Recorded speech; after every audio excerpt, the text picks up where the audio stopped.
এই সরকার তো গণতান্ত্রিক সংগ্রামের আন্দোলনের ফসলের সরকার, যারা গণতান্ত্রিক সংগ্রামে দীর্ঘ 16 বছর অবদান রেখেছে। এই অন্তর্বর্তীকালীন সরকার ডক্টর ইউনূস সাহেবের নেতৃত্বাধীন তাকে সমর্থন করছে, প্রতিনিয়ত তাদেরকে সমর্থন করেছে। আমরা তাদের যে ভালো কাজ, সেই ভালো কাজকে আমরা অভিনন্দিত করেছি। পরাজিত শক্তির দোসরদের হাতে প্রচুর টাকা, এখন হয়তো অনেকে ইঁদুরের গর্তের মধ্যে লুকিয়ে আছে, কিন্তু লুকিয়ে থেকে তো ঘুমিয়ে নেই। তারা সেখান থেকে নানা ধরনের চক্রান্ত ষড়যন্ত্র করার চেষ্টা করছে, নানা বিষয়ে তারা করছে। প্রধান উপদেষ্টা কোথায় যাবেন এইটা নিয়ে নানা ধরনের গুজব তৈরি করছে, যেগুলো সম্পূর্ণ চক্রান্তমূলক। উনি যে কোনো দেশেই সফরে যেতে পারেন, একটি স্বাধীন রাষ্ট্রের প্রধান উপদেষ্টা, সেটাকে নিয়ে এমন ধূম্রজাল তৈরি করা হচ্ছে। তিনি চীন সফরে যাবেন বা যেখানেই যান, তো এগুলোর পিছনে খুব পরিকল্পিতভাবে কনসাল্টেড ওয়েতে আপনার এই গুজব ছড়ানো হচ্ছে। আমরা তো এই বিষয়গুলো এমনি এমনি আপনাদেরকে বলছি না, আমরা এই গুজবের যে পরিসর এবং এর যে ডাইমেনশন, এটা দেখেই আজকে আপনাদের সামনে বলছি, এটা নিশ্চয়ই পরাজিত ফ্যাসিবাদের দোসররা এই কর্মকাণ্ডটি করছেন। আমরা গত শুক্রবারে পুলিশ ক্লাবে আপনার অর্ধশত পুলিশ কর্মকর্তাদের একটি বৈঠক হয়েছে, গণমাধ্যমে এসছে। এই সাহস পাই কি করে? এটা ইফতার পার্টির নাম করে তারা সেখানে গোপন বৈঠক করেছে।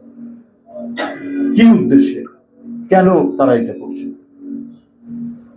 নিশ্চয়ই তাহলে যারা মানুষের নিরাপত্তা বিধান করবে, কিন্তু তা না করে তাদের মনের মধ্যে যে আদর্শ বা যদি গত সরকারের প্রতি আনুগত্য থেকে থাকে, সেই আনুগত্যের বশবর্তী হয়ে তারা যদি কাজ করেন, তাহলেই তো আমরা যেটা বারবার বলে আসছি, দোসররা তারা কিন্তু বসে নেই। এটা অত্যন্ত অ্যালার্মিং।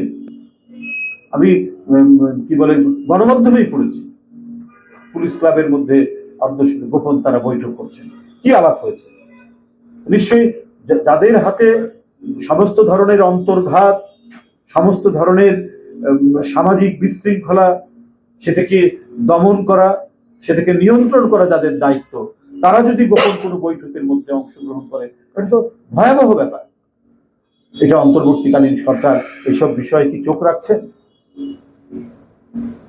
এটা একটা বড় প্রশ্ন সবার। এখন আমি আপনাদের সামনে কর্মসূচি ঘোষণা করছি।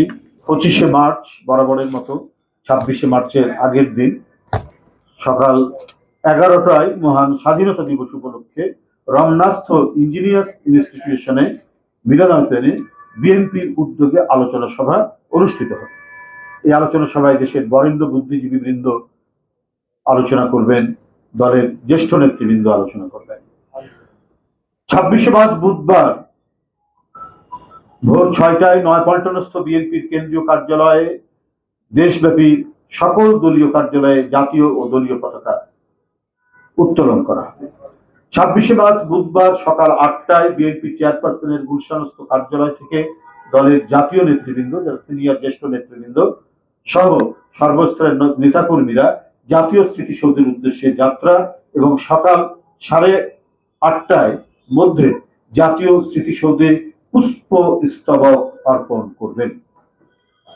26শে মার্চ জাতীয় স্মৃতিসৌধে পুষ্পস্তবক অর্পণ শেষে ঢাকায় ফিরে এসে মহান স্বাধীনতার ঘোষক ও সাবেক রাষ্ট্রপতি জিয়াউর রহমান বীর উত্তমের মাজারে দলের জাতীয় নেতৃবৃন্দ ও শহরে ও সর্বস্তরের নেতাকর্মীরা পুষ্পস্তবক অর্পণ ও ফাতিহা পাঠ করবে। ওই দিনই মাজার প্রাঙ্গণে জাতীয়তাবাদী ওলামা দলের উদ্যোগে দোয়া মাহফিল অনুষ্ঠিত হবে। অনুরূপভাবে সারা দেশে জেলা, মহানগর, উপজেলা, পৌরসহ সকল ইউনিট মহান স্বাধীনতা ও জাতীয় দিবস উপলক্ষে আলোচনা সভা ও অন্যান্য কর্মসূচির আয়োজন করবে। অঙ্গ সহযোগী সংগঠন সমূহ নিজ উদ্যোগে কর্মসূচি প্রণয়ন ও বাস্তবায়ন করবে। দেশব্যাপী বিএনপি এবং এর অঙ্গ ও সহযোগী সংগঠনের নেতাকর্মী সহ সকল ইউনিটের সর্বস্তরের নেতাকর্মীকে কর্মসূচি সফল করার জন্য অনুরোধ করা হলো।